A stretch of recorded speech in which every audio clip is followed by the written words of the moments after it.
What's up, fellas? Mm. Welcome to episode 99 of the RC Air Marshal live show. Now playing every Friday night. Well, most Friday nights. Playing on some Friday nights at 9 p.m. Eastern. Welcome to the show. It is good to see everybody. Great, in fact. It has been a crazy week. And while there is not a lot of RC related stuff to talk about today, heck, man, it's always good to jump in here in the chats with all of my favorite people that I don't really know.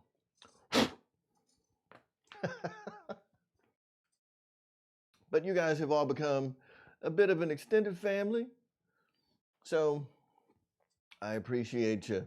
And I appreciate you coming back every week to come and share and some shenanigans with us. So welcome to the show. Wow, Bill, how you doing? Mr. Spencer, Slapnuts RC, EQ, George Watts, welcome, good sir. Man, the chat is like blowing up tonight. I see old Nasty Nate Kugel up in here. What's going on? Keith Christie, Victor RC Jets, Mike SSI every week. Great to see you again, man. Welcome to the show. Scotty Story, Jeff in Lower Alabama, Mr. Wesley Miller, Mary Boozer RC. Let's see, what all do we got? What all do we got happening? Duan Smith. I'm probably pronouncing that wrong and have been for years, and I apologize, dude.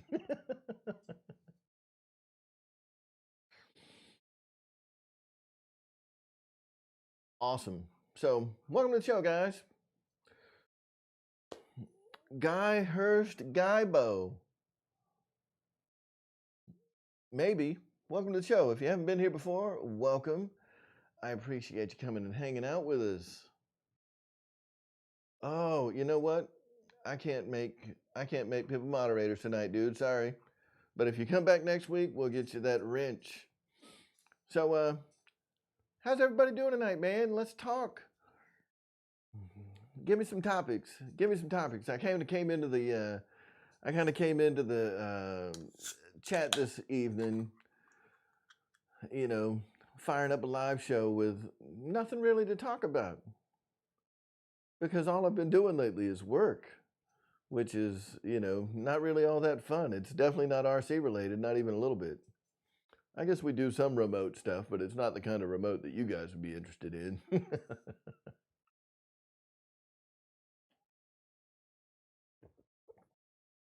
Matt M., what's happening? Yeah, Wild Bill. Still working on this balsa plane. Haven't made a lot of progress, but I never give up, right? So we are going to make this happen. Easiest way to set up strip LED lights. So, Michael Bear, are you talking like the RGB variety or just like all one color? Like all white, all red, all green, whatever? Dana's RC, welcome to the show, man. It is good to see you. Eric Tennant, what is going on? Paul Ballard, what's up? Paul Ballard got him a Red Cat Gen 8. Great truck for y'all that want a crawler. Best bang for the buck out there. Mike SSI. That is a great question. I only have one third of that filmed. Oh, Guy Hurst. You know what, man? I saw a video on that not too long ago.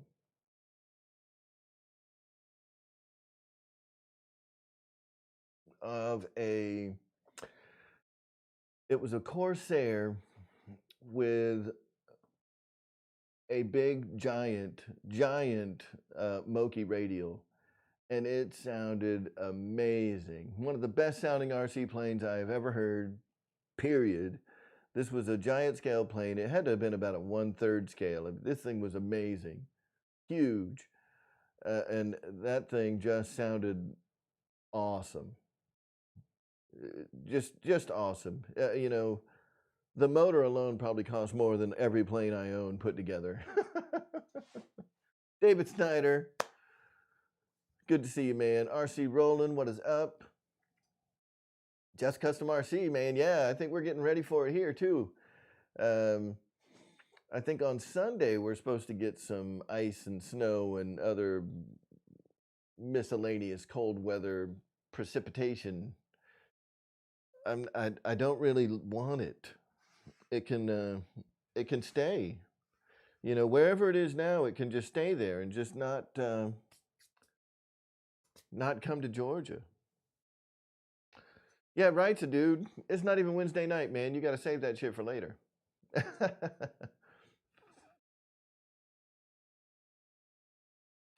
So I'll tell you guys something. In my balsa building, one of the things that I have experienced in my balsa building is that when you're sanding balsa dust gets everywhere. Everywhere. And it's so fine and so thin and so light that it just like occupies everything, like when you're spray painting and just you've got little particles of dust just floating around all over the place. That's what it's like.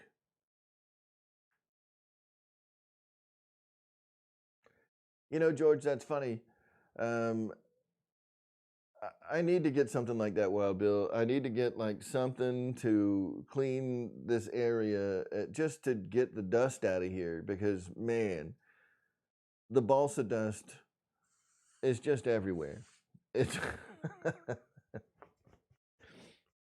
and it's like a powder, you know.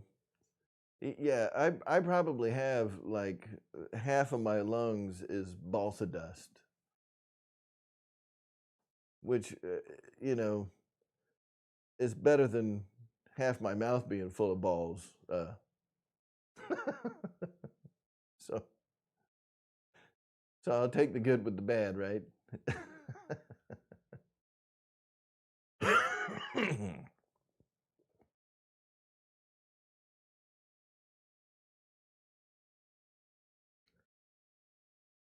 Yeah, so ever since last weekend with the Falcons disappointing me once again with a terrible performance against the New Orleans Saints, football season's over, you know, for me. I'll watch the playoffs, but man, it's always a bummer to see your team just be the failure that everyone expects them to be. Like, I just want there to be like a surprise. Like, surprise me, Falcons. Give me something to work with.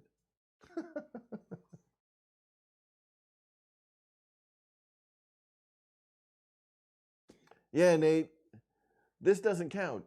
You know, if I talk about cock and balls during the show, it's it doesn't count as having mentioned it during the Zoom session. Yeah, the Falcons just disappointed me this year. You know, like they had, like every year, you know, like they have these moments of greatness and then like moments of just pure suckiness. And it feels like that's what we've been getting a lot of lately is just moments of suck. Duane Smith just got him a Hanger 9 Valiant 10cc. That's awesome, man. Previous owner had set it up for gas. All right, yeah, so the electric conversion, that'll be good. Definitely easier, cleaner,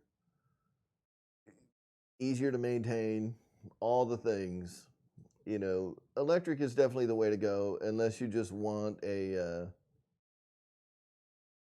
yeah, Snow Valley, I don't think so, dude. I mean, Cleveland and Atlanta, like the Browns and the Falcons are kind of in the same boat here recently.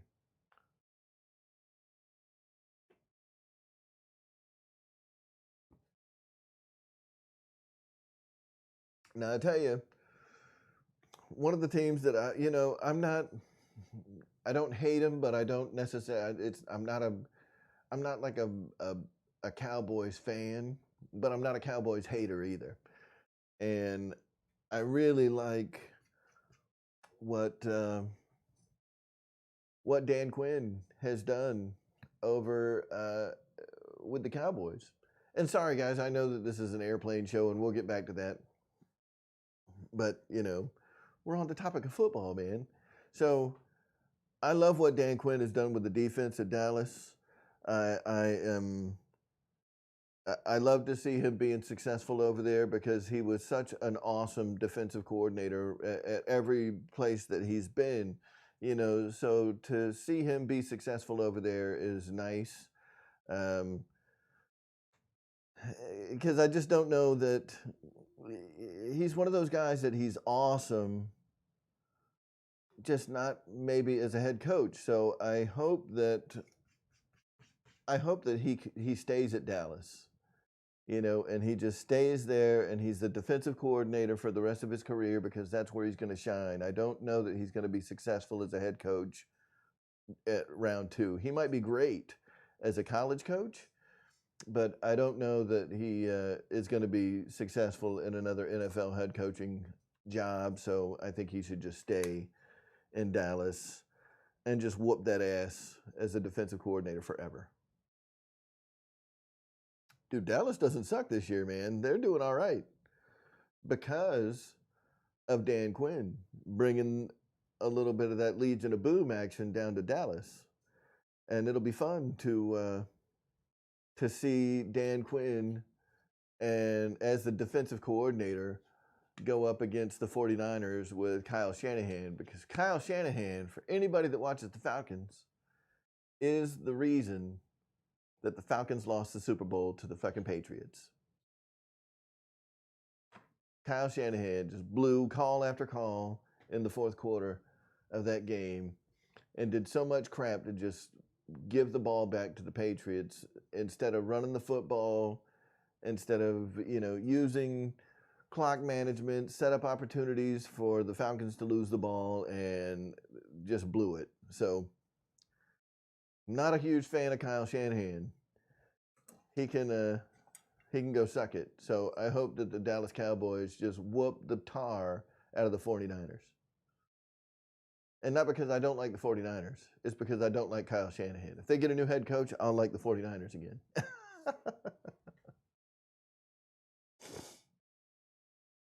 Hey, Scotty Story, man. I don't necessarily disagree with you. I definitely like playing around with my RC stuff more than I like football. But I do like football. Atlanta's actually been to several Super Bowls. Mr. Salt, how are you? Welcome to the show. Hey, speaking of Mr. Salt, so, I don't know if the folks here have seen the footage that our very own guest of the show, Mickey B. RC, put out. He was able to get a hold of one of the PJ-50 Freewing private jets. And y'all should go check out his channel at Mickey B. RC. If he's in the room, you can throw up some links for your channel. That's cool. But go check out the videos that he did. I think that, the more people that see these videos for both the Freewing private jet, and I think that there's a few people out there that have now got their hands on the X-Fly J65. I'm looking forward to seeing those as well. I think that both of those things are fantastic, man. So, and Mickey B also, if y'all watch his, I don't know that Mickey B does the Instagram, but he definitely does Facebook. And for those of you guys that see what Mickey B puts on Facebook, he's already taken the PJ-50, disassembled it, and has already repainted that thing. Like, I think he flew it like twice and was like, "Yeah, screw this paint job. We're gonna do this."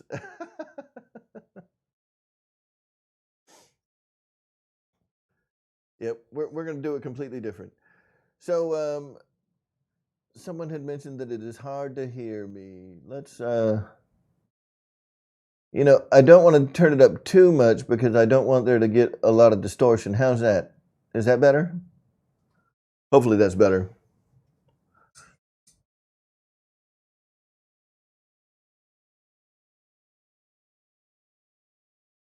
Ah, sweet, cool. Lower. No, we're only going up. So I did turn it down a little bit. There's probably still a little bit of distortion there, especially on the high transient. So let's crank it down just a little bit. There we go. All right.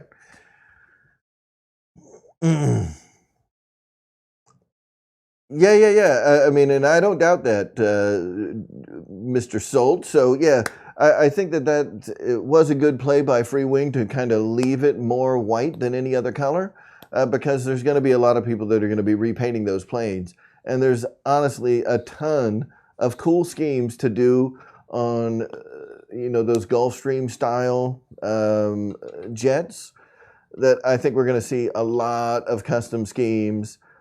And I think it's going to get to the point where, like, during the March Madness thing, where like the AL-37s have just been killing it, with tons and tons and tons of customizations for the AL-37s. I think that hopefully we'll see that much enthusiasm over customizations on the PJ-50 as well, because I'd really like to see a lot of folks do custom schemes on those. That'd be really neat to see.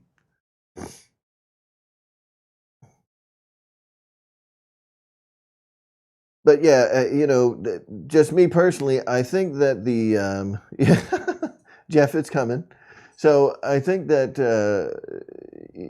just me personally, out of the box, I think that the J65 X-Fly looks better.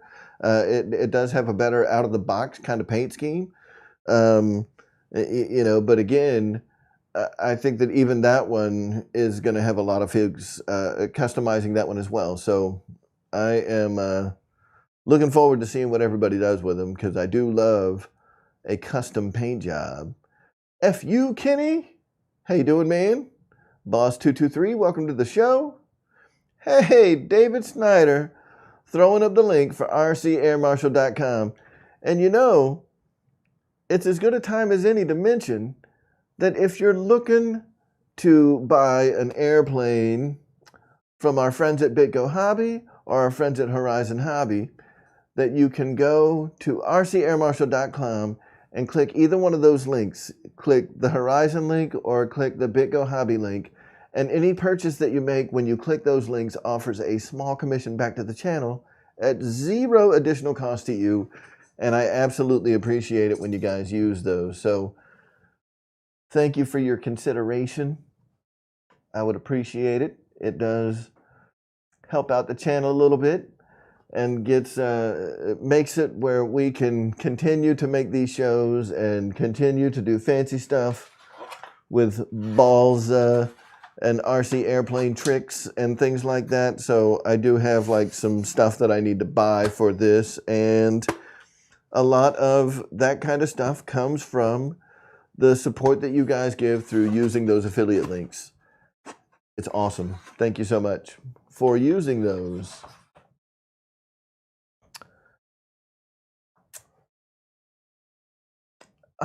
I'm not, I got to tell you, I'm not, and it's probably just because I'm not a fan of the MiG-25 as an airplane, just the looks of it. I really like the F-15. I mean, it's the centerpiece, right? It sits behind me every show. The F-15 has been one of my favorite planes since I was born, I mean, and I say that in jest, just slightly. For as long as I can, my first memories of airplanes were F-15s. And I've told this story, a long time ago, but I'll recap a little bit because some of you are new to the channel. I was born an Air Force brat. My dad was in the Air Force. And when I was 3 years old, we moved up to Anchorage, Alaska. Now, this would have been in like 1977, 1978 time frame. And it was during the height of the Cold War. And Alaska had, at Elmendorf Air Force Base, had several squadrons of F-4s and F-15s. And I'll tell you what, like that's, and we lived like right on the flight line, like right at the end of the flight line. So all night, every night, we were running constant patrols up and down the Pacific coast of Alaska, to make sure that no Russian bombers or Russian spy planes were coming over. I mean, it was high times for, potential, catastrophic military action at the time. Nobody knew what was going to happen during the Cold War. But, all that's to say that I spent my childhood staring out a window of F-4s and F-15s taking off all the time, full afterburner in the middle of the night, and to see like the big blue rings. I mean, it was the most awesome sight to watch those things take off, heading out over the water at the end of the runway at Elmendorf Air Force Base. That was amazing to watch, and it started a lifelong love affair with military fighter jets. It was just amazing, man. I loved it. So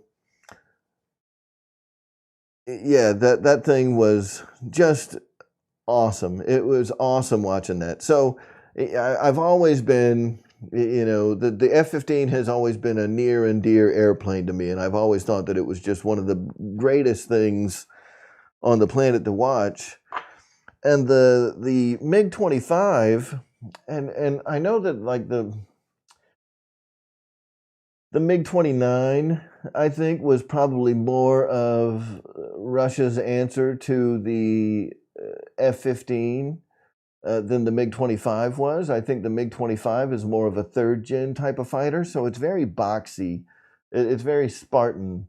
And I was just never a fan of like the boxy lines of the MiG-25. It just looks very, I don't know. I can't explain it very well. But I thought that the F-15 at the time was just this very sleek looking, just amazing airplane. It was incredibly fast. A lot of the records that the F-4 had set in its day were just ripped apart by the F-15. And it was, I mean, still to this day, the F-4 and the F-15 are two of the ultimate interceptors of modern fighter aircraft. The F-22 is certainly up there, but the F-15 I think has certainly had a more prolific career than the F-22 has had, just because of the time and the people that have flown the F-15. So I think that more so than what we've done with it in the United States, the Israeli Air Force has done more with the F-15 and really shown, how battle hardened the F-15 is. I mean, it's still undefeated in combat, dude. The thing is just awesome. So that's kind of my thing, man. I was never a big fan of the MiG-25, but I do like the MiG-29, the Su-30. I thought those were a much more sleek and sexy airplane, if that's what you want to call it. But yeah, that era of kind of boxy jets. And the F-4 even kind of falls into that category to some degree. Very squared off lines and just not a lot of, it just looked weird to me. So it's like the F-15 brought sexy back, and it's just been getting nicer and nicer ever since, So like the F-16 is a sexy looking airplane. I still think the F-18 is one of the best looking airplanes ever made, even though I'm sure there's some people that, think they're ugly or whatever. But the Legacy Hornet, to me was just one sexy airplane. The Super Hornets still look cool, but they've got like that, like the leading edge extensions on the Super Hornet. I really thought that Coke bottle, style of leading edge extension on the Legacy Hornets was just sexy as hell. And then they went with like that big, and of course I know that, aerodynamically it's better, but it doesn't make it look better. So, yeah, I just think that as we've moved on, from that fourth generation or third generation of fighters, where kind of that MiG-25 and the F-4 kind of sit in that category, that everything that we've done since then has just gotten better and better and better, and that just everything looks so much better now.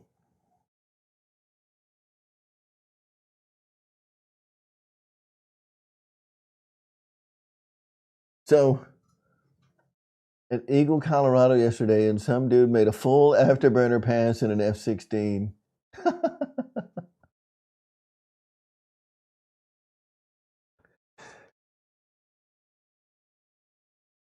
Yeah,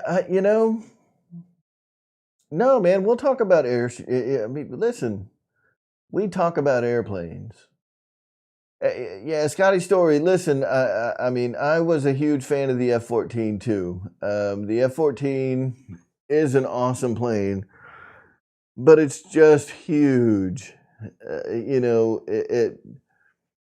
That's also one of those ultimate interceptors. Right up there with like the F-4, the F-15, the F-22. I mean, the F-14 was an air superiority fighter. It was made to be an interceptor and hit things before the visual, range even came into play. So yeah, I mean, the F-14 was just a beast of an airplane, and it was sexy as hell.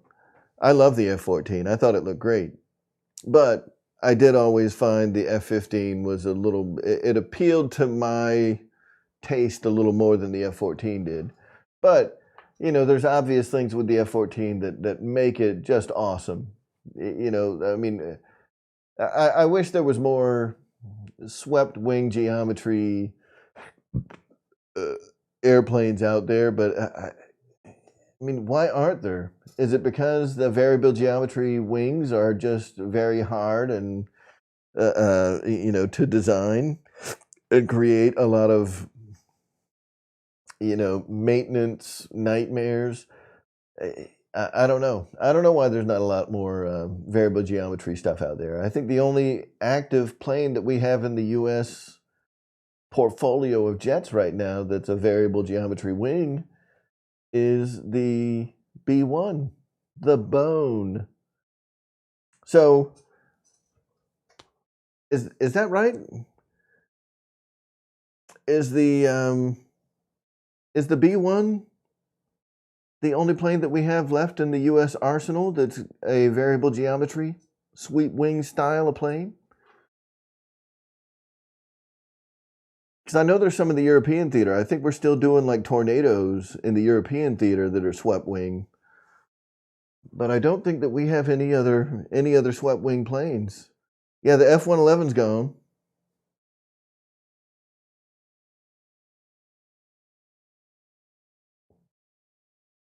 Yeah. So Israeli Air Force F-15s have an 80 plus to none to nil kill ratio. Exactly. I mean, the F-15 has proven that it is, still to this day, one of the baddest fighters to ever, of the jet era, to ever grace the skies. I mean, the F-15 is just a beast.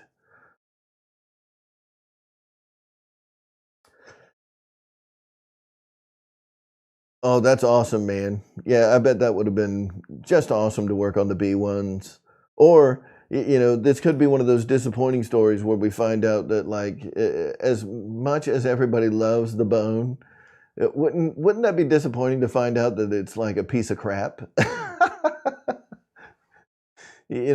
I'm always interested in talking with the people that are like, oh man, I used to work on the B-1, and we're like, oh, that's cool, man, that thing is awesome. And then they tell us like, Dude, that plane is a maintenance nightmare. It's a piece of junk.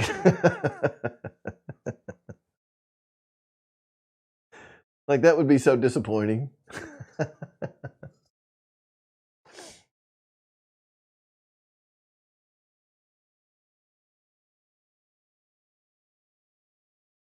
Oh, I'm sure.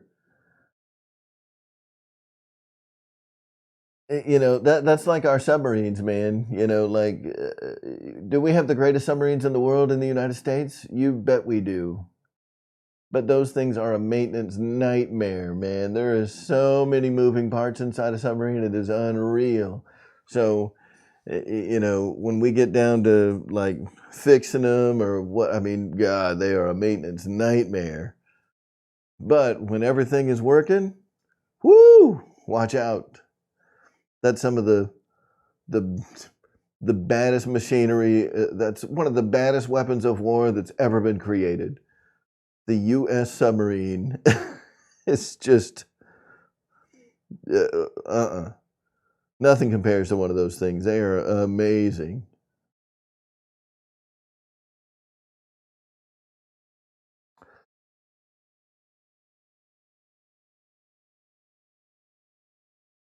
So you're not counting our mock battles, F-15 versus F-22. So, I mean, in proven combat, how many kills does an F-22 have? I'm not saying that the F-22 is not a capable platform. I'm sure that if we were to put the F-22 in a situation where it is having to do aerial combat for real, the F-22 would tear it up. I have no doubt. But the F-15 has been proven. You know, like the F-15 has blown up a lot of planes in the modern jet era. You know, and we're talking like the post dogfight missile war era. You know, where yeah, did the F4 get a lot of kills in Vietnam? Of course it did, right? But it also got shot down a lot. I mean, F4's got their butts kicked at the beginning of Vietnam. I mean, just it's just facts, right? We don't have to like them. Just it's indisputable. F4's got their butts kicked in the beginning of Vietnam by what I would consider to be grossly inferior airplanes. So, you know, it took a while for us to learn how to fight that plane, but the F-15 has just been a beast from the beginning.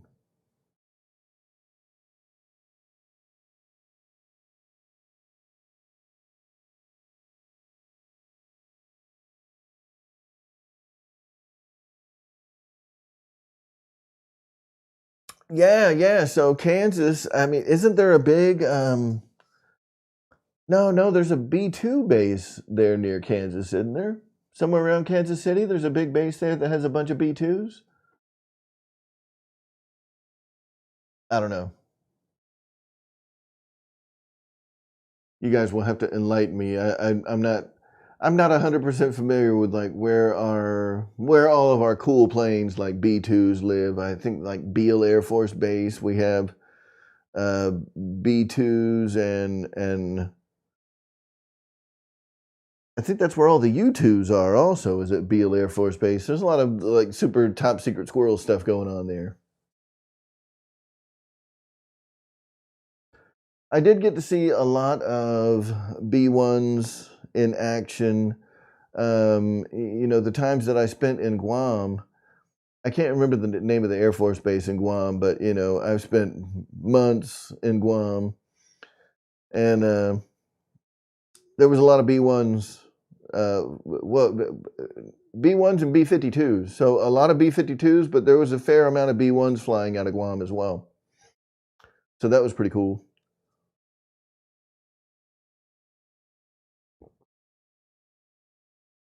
There you go, Anderson Air Force Base.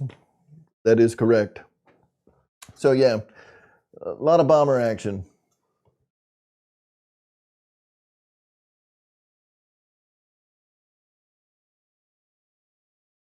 Yeah, and I mean, I don't know. I think that just because of the stealthy nature of the F-22, that if you put an F-15 and an F-22 head to head, I mean, you have to give it to the F-22. The F-22 is probably gonna win. Um, but that's all pure speculation. We're not gonna really do that. Now we probably do, like, I don't know, war games and things like that where we have F-22s.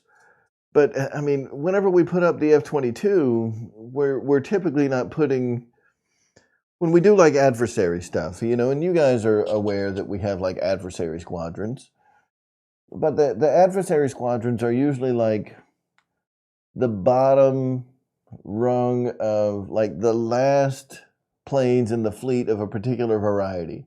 So like the F-5 T-38s, um, the Legacy Hornet. I think the only squadron that's still flying Legacy Hornets is the VFC-12 Hornets out of Virginia. I don't think they've switched over to Super Hornets yet.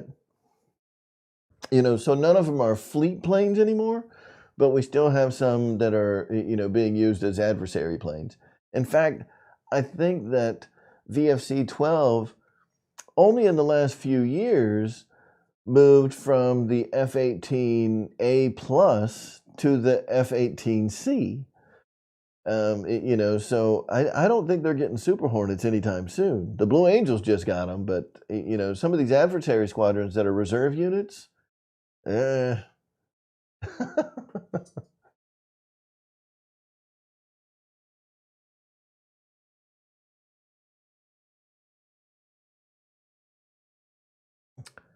we don't, man, Kenny.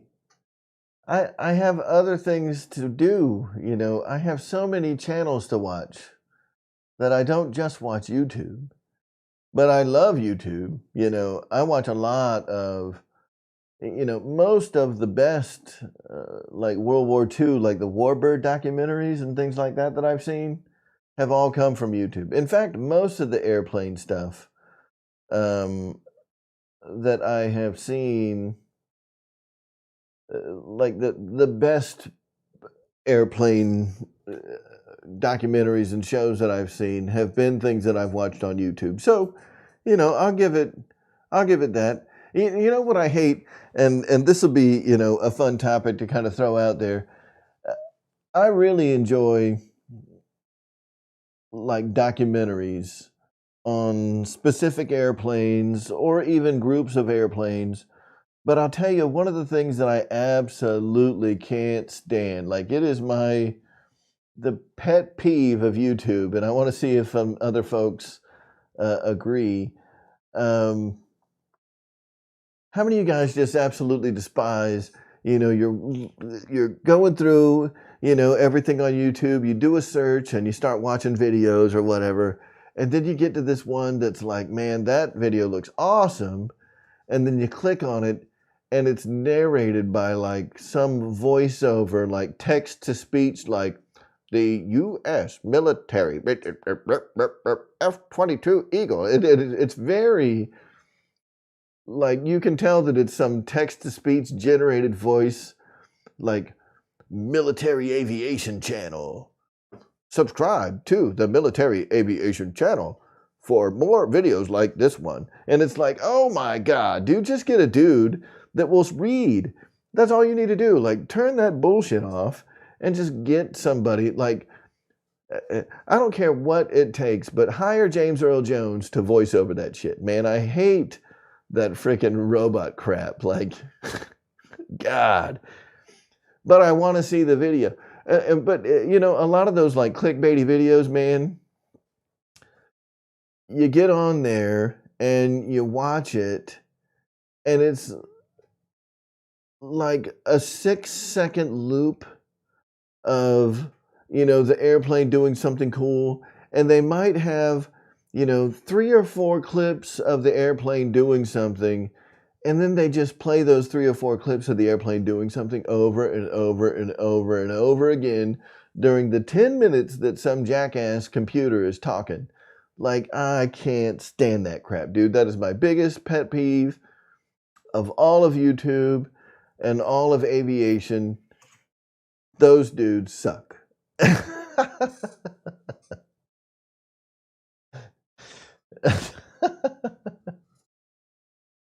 John, did you say Johnson RC? He's got a radio voice. Does he have a radio face too? I have a face for radio for sure. You don't want to put me on TV. If it weren't for the fact that YouTube just lets you produce your own shows, man, I would never be able to be on TV live in front of anybody.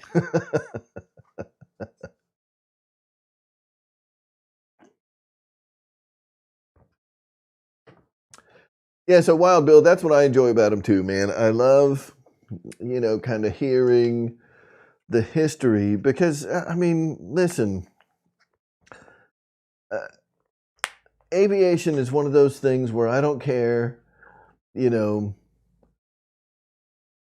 like adult, child, man, woman, black, white, yellow. I don't care who you are, what your gender is, how old you are, what race you are. There are so many people that are just absolutely fascinated with aviation. And that's one of the reasons that I absolutely love this hobby is because of the man, having to say the diversity, that's really hard to get out of your mouth.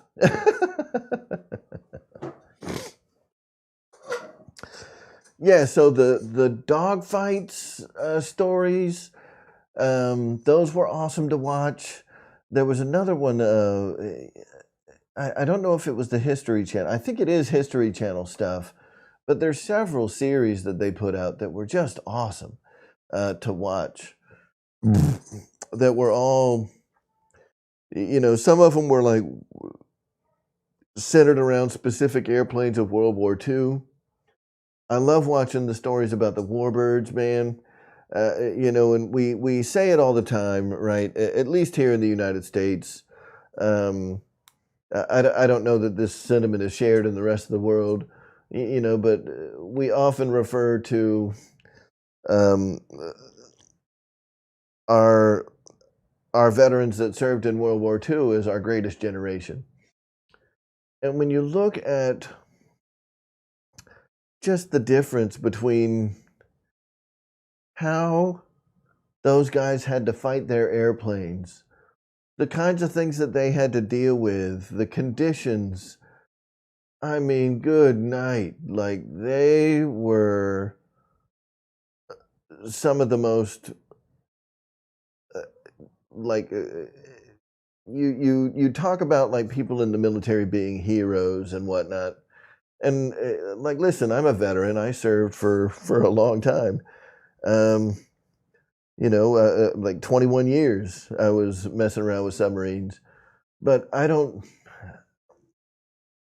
consider myself to be any kind of hero. I never did anything that was like worthy of being called a hero, right? And maybe that's just the inherent modesty, I think, of most people that served in the military.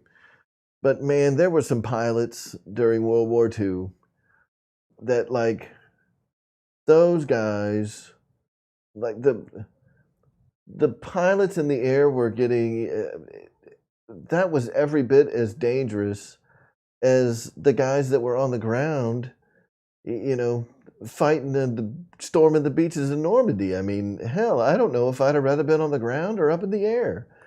Equally dangerous territory. I mean, those guys were, and they wouldn't quit. I mean, they'd rather die, which, I mean, listen, that's kind of the whole point of being willing to join the military in the first place, is we're willing to, they say that we sign a blank check for up to including our lives to protect our country. And that's true. You know, thankfully, I was never put in a situation where I had to do that. But I mean, those guys, every time they went in the air, it was all skill. You know, and it sounds crazy, right? Like that. Sure, there were some planes that were better than others, you know. So let's say like an FW-190 was a better airplane than whatever, a P-40. And, you know, a P-51 was arguably a better airplane than an FW-190. But when it came right down to it, I mean, those guys had to have incredible skill sets to be able to go up and do what they did. You know, there wasn't any, there was some technology back then that did give, you know, like later Mark Spitfires and P-51s a little bit of an advantage with like bore sight sights and things like that. So they could have a little bit of predictive aim points as far as where their bullets were going to land when they fired them out of the damn airplane. But man, these guys were like firing freaking 50 mil cannons at each other in the sky. That's crazy. That is crazy. And they're getting shot at, you know, and I mean, nothing to stop the bullets from coming through. I mean, these guys, they put it on the line like no one's put it on the line before, and how no one will put it on the line since, because we just don't fight like that anymore. You know, a lot of modern warfare happens well over the line of sight. And man, we're not going to see another generation like the folks that fought during World War II on all sides. Some of the bravest people to ever wear a uniform. You know, what an amazing time frame. And that's why I, you know, really enjoy watching some of those shows, because that modesty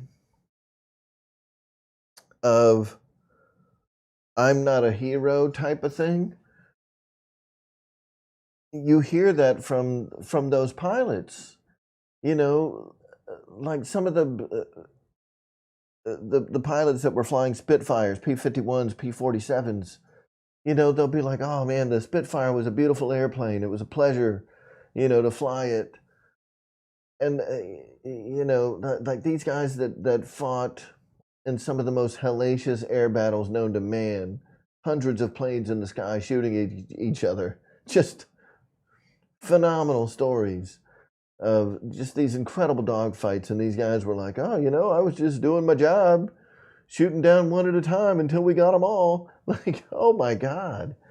I just can't even imagine. I can't even imagine what that must have been like, you know, to be able to set your fear aside and just concentrate on the airplane in front of you and shooting it down instead of giving a shit about all the other airplanes around you that could be coming after you next.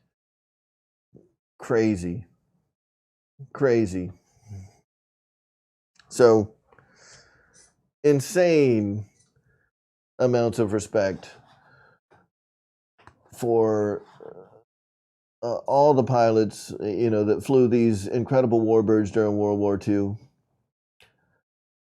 because the planes were so evenly matched. And, you know, it wasn't until the end of the war that we even started thinking about things like rockets, you know, much less, I mean, guided missiles were kind of out of the question at the time, but like even unguided rockets. I mean, this was all guns, man. All guns. Can you imagine?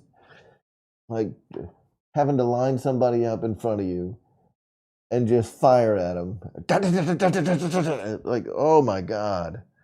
And maybe, look, I totally get it.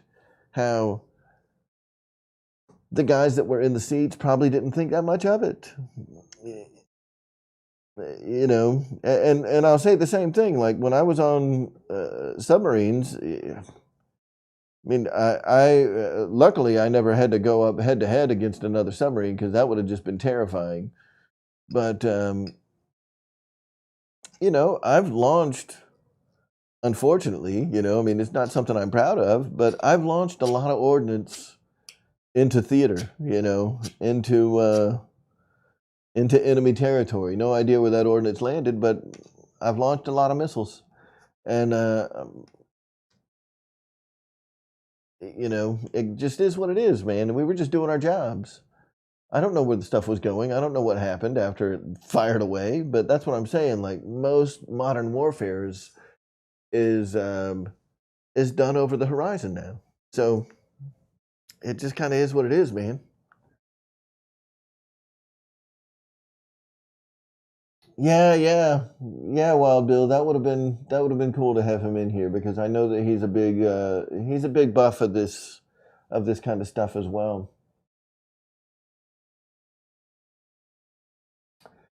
Yeah, Nate, I think that that happened quite a bit. You know, where I mean, these guys would go head to head. You know, a 109 or a 190 go head to head with a P-47, a Spitfire, you know, a P-51. I mean, and they would be shooting at each other and not missing, you know, turning the other airplane into Swiss cheese. And these guys just keep fighting it out, man, until they're both out of ammo. And hearing about the respects that they would pay to each other because it was never about like killing the pilot. It was all about taking the plane out of the sky, right? And the amount of mutual respect they had for if both planes were to survive that, you know, was always kind of neat to hear those stories because you know I think at the end of the day, when it comes down to war, my goal, you know, as a military man, a war fighter, was never to kill anybody. I don't want to see anybody die, but I do want to remove their capability to cause us harm, right? So I'll blow up their airplane, and I hope the pilot gets out. You know what I mean? If I can prevent their ability to put ordnance on target, then I've done my job for the day. You know, but it was never about this. I never had this, you know, homicidal instinct to kill. You know what I mean? Like, I hope that other folks that have served in the military can relate to that. Uh, I don't want to kill anybody. I just want to protect the United States. That was my mission, was to protect the United States. And you know, I want there to be peace, if that makes sense, right? You know, and it was all in an effort to make sure that whatever methods that we could use to prevent the other side from hurting us, that's what we would do.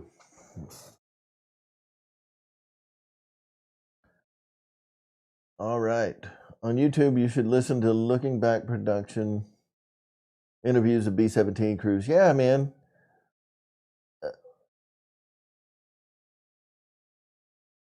Oh, Nate, that's a cool story.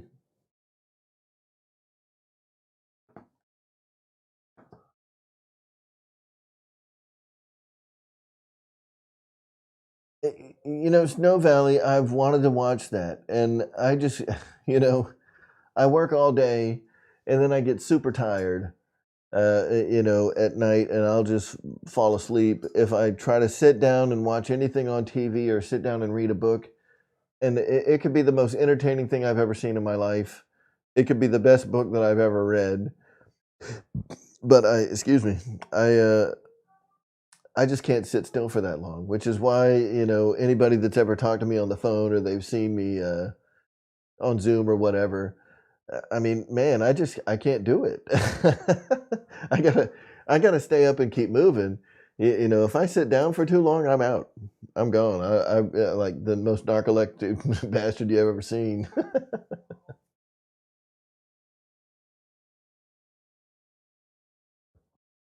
So what else is good, guys? You know, these are awesome topics, and they're things that I could talk about all night. And I think that uh, I think it's safe to say that most of the people that are into RC airplanes are absolutely into just aviation in general, which is one of my favorite things, you know, to talk about.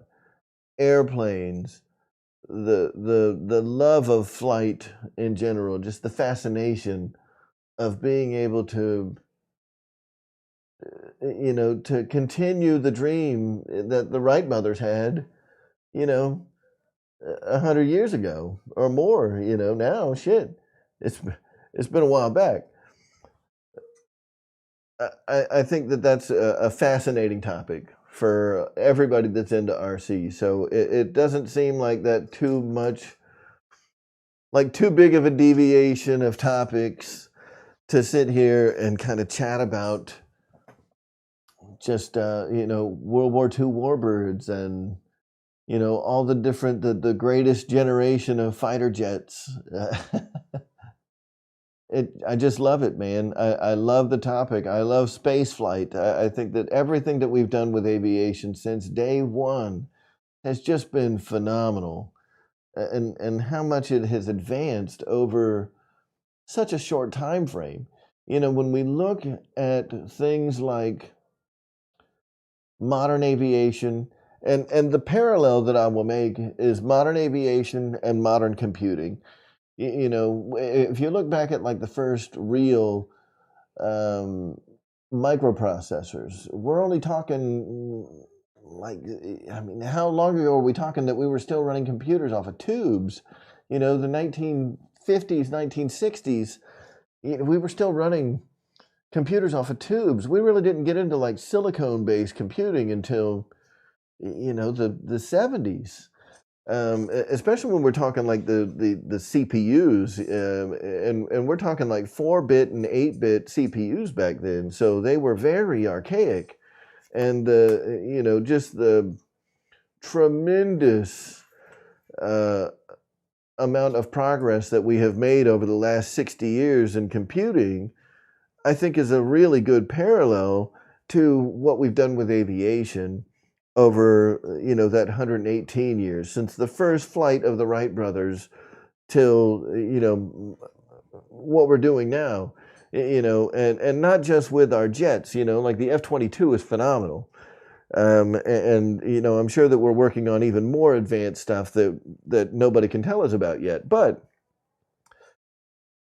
imagine, and not just the jets, but also look what Elon Musk is doing. And I hate to bring up, you know, because there's, I mean, the rivalry between like Jeff Bezos and Elon Musk with the space. I mean, there's a new space race happening right now, the same way that we had one, you know, with Russia, you know, back in the 50s and the 60s.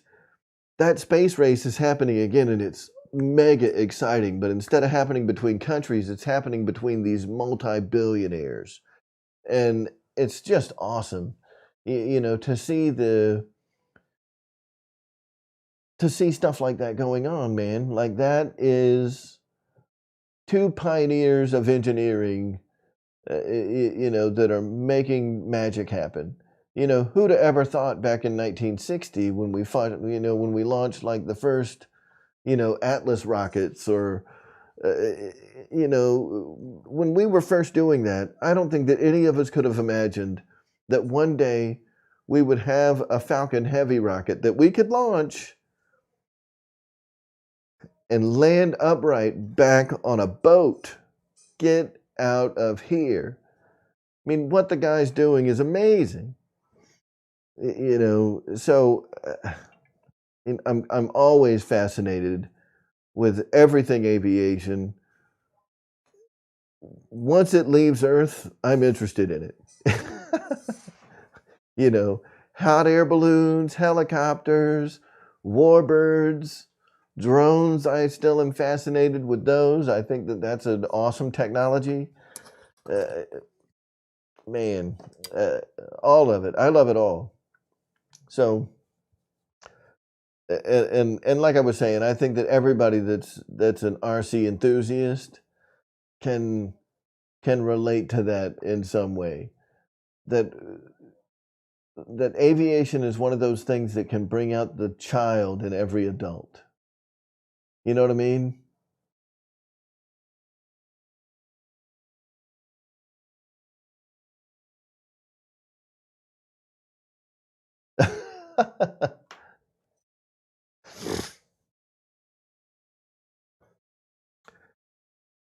Yeah, I've heard that we've had, close encounters with, I guess there's a Chinese space station or, no, you know what? Never mind. Well, maybe that was real. So there's this show that I've been watching on Apple TV. I don't know how many of you guys have Apple TV. I know it's not like the most popular streaming service. But there's a show that I've been watching on Apple TV called and you guys that have Apple TV that have seen the show, if you know the name of it, blurt it out because I can't remember the name of the show off my head, but it's about that space race and for all mankind. Snow Valley, thank you. And I think that I think it's a great show. I think that there's probably some people out there that would disagree with me, but I think that For All Mankind is an awesome show that kind of very loosely based on historical figures and historical events, but had they gone wildly different? Like, what if Russia landed on the moon first? What if we decided that we weren't going to discontinue the Apollo program and we were going to keep landing people on the moon and set up moon bases and mining on the moon and and continue to pursue the missions to Mars from a NASA level and the weaponizing space shuttles and all the things that may have at one point been a goal of our U.S. space programs, but kind of dwindled away. The For All Mankind show kind of explores in a fictional yet believable way how things could have evolved with the space program had we gone a little bit further in our efforts. And I really enjoy that show. So for those of you guys, that are interested in watching something that to me is a very cool show, I think I watched every episode of it in like 3 days. And it's not that short. I think that's like 20 episodes that are all an hour each. So, I spent a good chunk of time watching that show. And I thought it was awesome, man. I thought that was a great show. And it's got another season that should be coming here soon. I know they wrapped up production on it not that long ago. They got another season coming out here this year at some point. So, for those of you guys that are looking for something that's a binge-worthy show, in my opinion, if you're an aviation enthusiast or a space enthusiast, I highly recommend checking out For All Mankind. It is on Apple TV, so it is a subscription service. I think it's $5 a month or $10 a month. But it's not like a contractual agreement. So you pay your $10, you binge all the shows, and then you turn it off until the next season comes on. Yeah. Yeah, I thought it was great, man.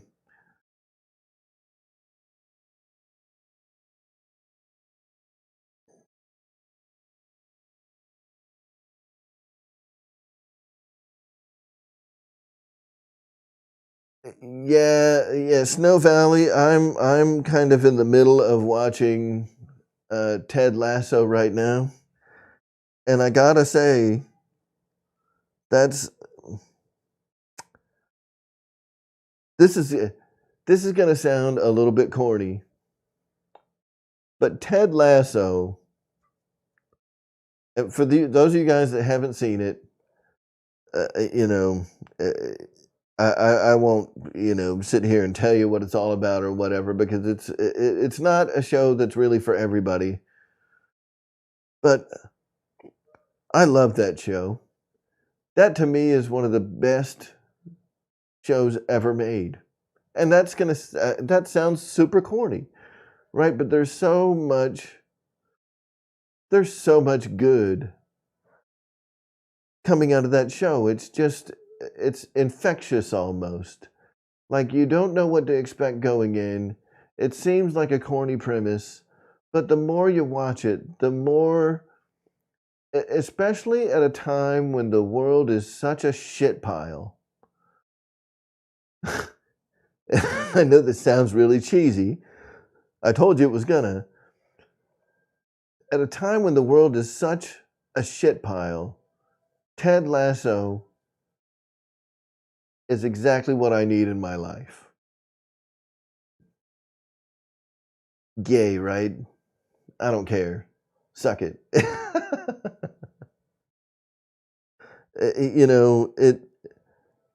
It's a great show, in my opinion. I love it. I think that it is a fantastic show, very well written.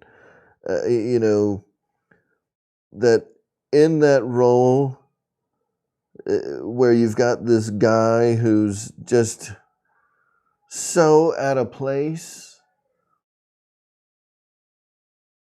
in his surroundings, in his profession. He's outclassed by everybody around him, but he makes it work, and he never gives up. I mean, it's just fun to watch.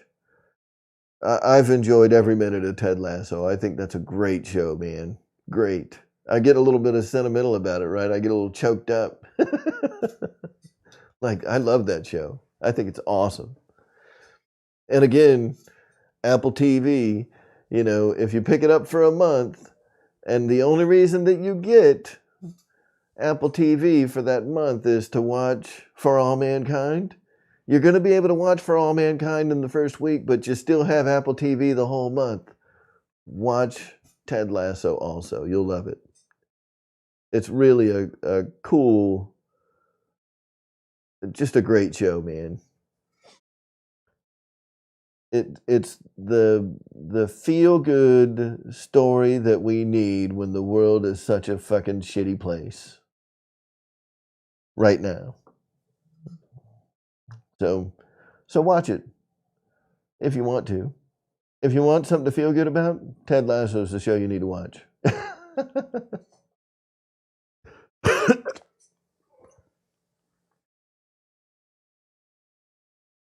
Yeah, I haven't watched The Morning Show yet. That might be next on my list.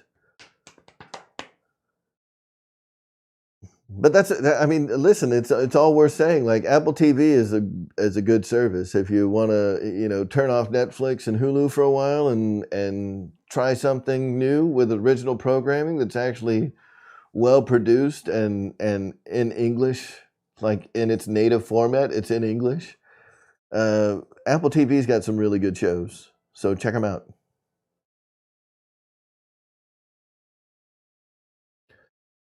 All right, so listen, man, I've lost track of time tonight. It's been crazy. Uh-oh, I got a message from... Hey, do you know right now what is playing on the big screen? And I feel bad about it, and I hope they're closed. What's playing on the big screen at the RC Fun Park Hobby Shop right now? This show right here. This show right here is what's playing at the RC Fun Park. So I feel bad for dropping an F-bomb here and there.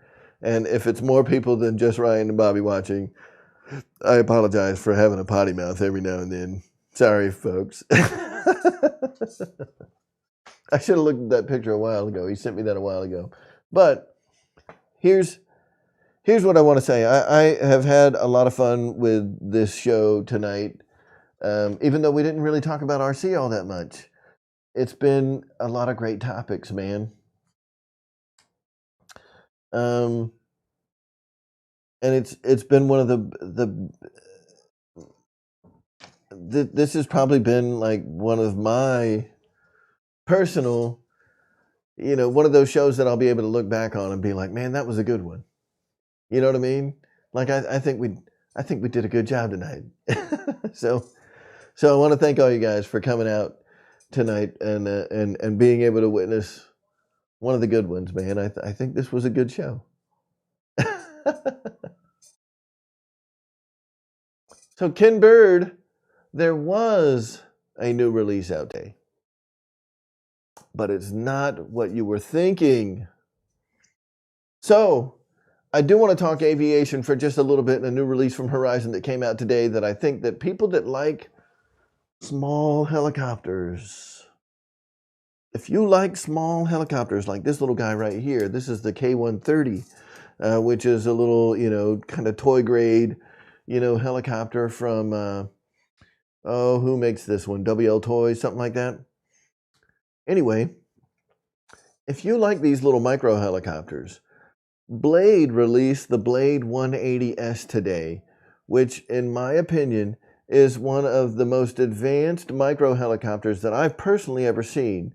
It is a 150, 180 sized helicopter, little bitty guy. It's got all of the safe functionality. It runs on 4S, right? So this thing is a beast, and it has a mechanical tail rotor. So that's one of the things that I think is a huge innovation for this particular helicopter. I mean, most of you guys that have flown these little micro helicopters have, you've come to expect either like a coreless motor or a brushless motor on the tail rotor.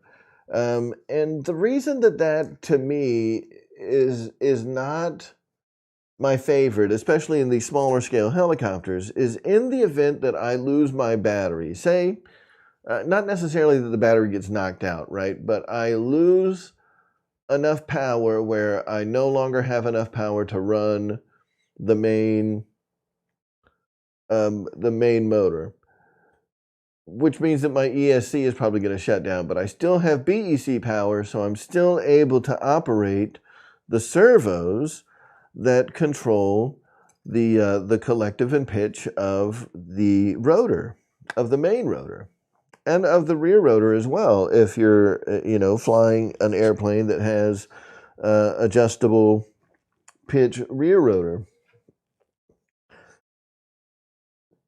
And what that offers you, that mechanical tail rotor, in the event that you get into a position where you have to auto rotate down because you've lost power, a mechanical tail rotor will be able to do that and to somewhat keep the helicopter stable. You have a much better chance of recovering from a loss of power with an auto rotation, mechanical tail rotor than you do with a motorized tail rotor.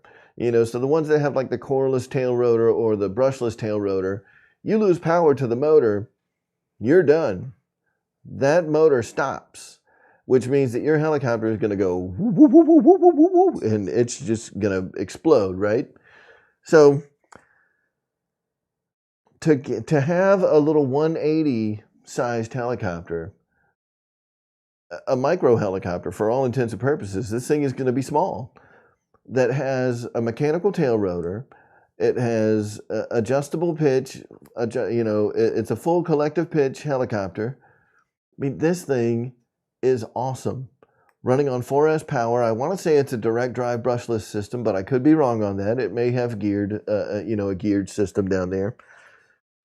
But man, what a cool helicopter. And I think it's only like $250 or something like that. So, which is a little pricey. I mean, it's priced about the same as the Blade 180S. I think it's a little bit less than like the Blade 230. But in my opinion, this is a more complex and better helicopter than the Blade 230. The Blade 230 has all the issues that I was just talking about, where it's a brushless rotor on the tail rotor.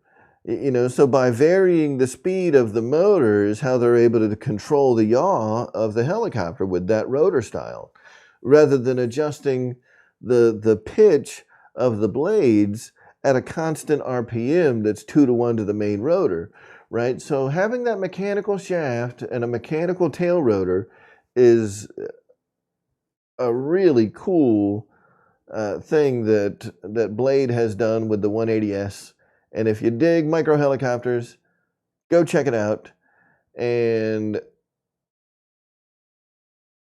if you want to buy one, go to rcairmarshal.com, click the Horizon link, and use my links, y'all, to check out the Blade 180S. It's a really neat helicopter. We may be getting one here. I'll have to look into it, but that's definitely something that I could have a lot of fun with. And if we can get one, we'll be showing it off for the folks, because I really don't think that helicopters. There's not a lot of YouTube channels showing love for helicopters, so I think that we should do it. So anyway, I think that Blade 180S is awesome. It's not expensive. If you're into helicopters, check it out, man. It's cool, and it's got safe and all that stuff. So it's going to be a neat thing. Fred Barron, how you doing? So we're getting awfully close to that. In fact, we are past the 10 o'clock mark. And guys and gals, if there's any in here, keep your eyes open, because the Blade 130 might be the first thing from 2022 from Horizon that flies, but it will absolutely not be the last. So keep your eyes here peeled, not necessarily on this channel, but we don't get all the brand new airplanes, but we're certainly going to talk about all of them. But man, Horizon's got some stuff in store for you guys this year that I think you guys are really going to love. So keep your eyes open and your ears to the ground, and we'll try to give you all of the cool news. There is some news that I have, but I can't share it with you yet. And it has nothing to do with new products that are coming out, but products that will be going away forever, sadly. But I will maybe be able to discuss that on next week's show. Can't discuss it right now, so I have to leave you guys all in suspense, like, oh, what company is he talking about? There are some products that may be leaving us forever that are very popular, and it's kind of a shame.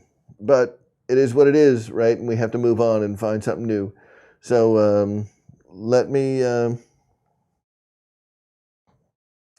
with all that said, I'm going to wrap it up for the night, but not before we switch over to... No, Nate, I don't know about the FW190, but I do know that...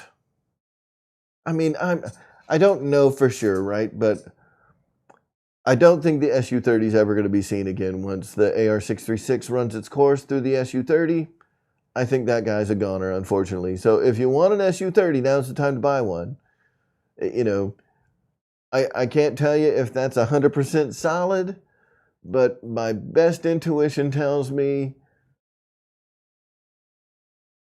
that the SU-30's days are coming to an end soon. The other thing that I don't know for certain, but all the writing is on the wall, and the way that the website looks now and the typical trends of how we see things kind of going bye-bye forever, especially when we're watching, things on like Horizon. If you have wanted an IX-12, if you've been on the fence, I think the IX-12 is done now. So if you can find one at a local hobby shop, or you can, find one used, now's the time to get one.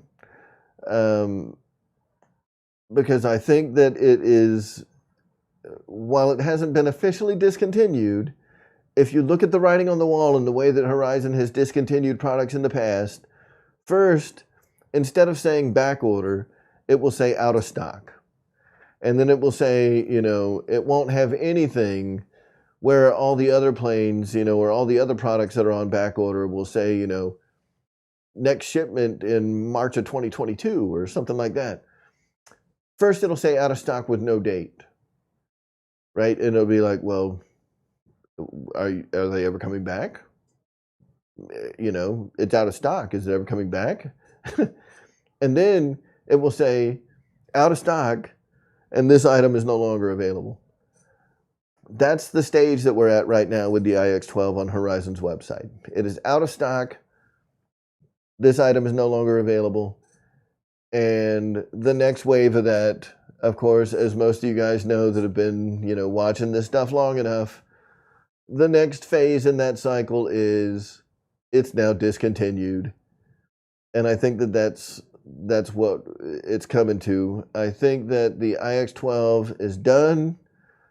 And if you want one, you better find it now because they are no longer available through Horizon. I don't think they're going to be selling them anymore. Again, nothing official. I'm not allowed, you know, I don't know. I haven't heard. I say I'm not allowed. I haven't been told one way or the other. I haven't asked anybody at Horizon, is this thing discontinued? But that is just my intuition following the signs of how things have been discontinued at Horizon in the past. That's where I think the iX12 is heading, is the way of the dodo. And the reason that that is cool to me is because they can't leave that middle ground between the NX10 and the iX20 open for very long. They gotta fill that void with something. You know, the iX12 was that middle ground between like the DX9 and the DX18 or the DX20. They gotta keep something in that category. So that means that we should be seeing something soon to fill that void between the NX10 and the iX20. Don't know what it is, but it should be coming soon, and I'm very much looking forward to that, along with any other surprises that are coming at us, you know, from an electronic standpoint. I think that we're all, you know, very much looking forward to that. Now, with all of that mumbo jumbo out of the way, we are going to wrap up the show, but we can't wrap up the show without first. We are going to wrap up the show, but we can't wrap. Sorry if that came through the microphone. I didn't want to say anything while that was happening because it would have been weird. And anyway, I can't wrap up the show without putting a chat to the Friday night RC Zoom in the chat channel, because I mean, like every Friday, we're zooming it up, boys. So let me fire up a Zoom meeting. Some of you guys are already in there, and that's cool. You know, if you've ever been to one of these Zooms before, little secret, the Zoom link never changes. It's always the same link. Mike SSI, thank you, sir.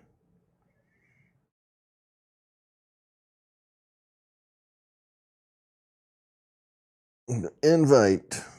Copy.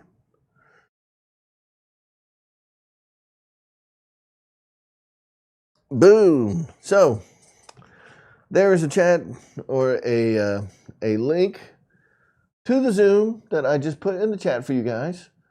So if you're interested in coming and hanging out with us in the Zoom session, if you haven't done it before, feel free to hop on in there. It shouldn't ask you for any kind of username or password or anything weird like that. So come on in and join us. It is always a good time. Uh-oh, let me turn off. So the Zooms are always a good time. We hardly ever talk about RC. Things get very inappropriate very fast. So if you like to tell dirty jokes, this is definitely the place for you. For those of you guys that thought that this was a place where, you know, we go and we talk about RC all night long, you would be highly mistaken. I highly encourage you to come check it out. We have a lot of fun every week. Anyway, guys, I'm going to let you go. Please feel free to join us next week for live show number 100 here on the RC Air Marshal YouTube channel. As always, guys, thank you so much for coming out and hanging out with us. And we will see, let me put this in the chat one more time. We will see you guys all next week for episode 100. Be sure to be there because, you know, you never know what's going to happen on these, you know, landmark numbers of shows, right? So episode number 50, episode number 100, you know, certain numbers of subscribers. Y'all know how it is here. There might be something getting given away next week. So be sure to tune in. We'll see y'all next week. Have a great week, guys.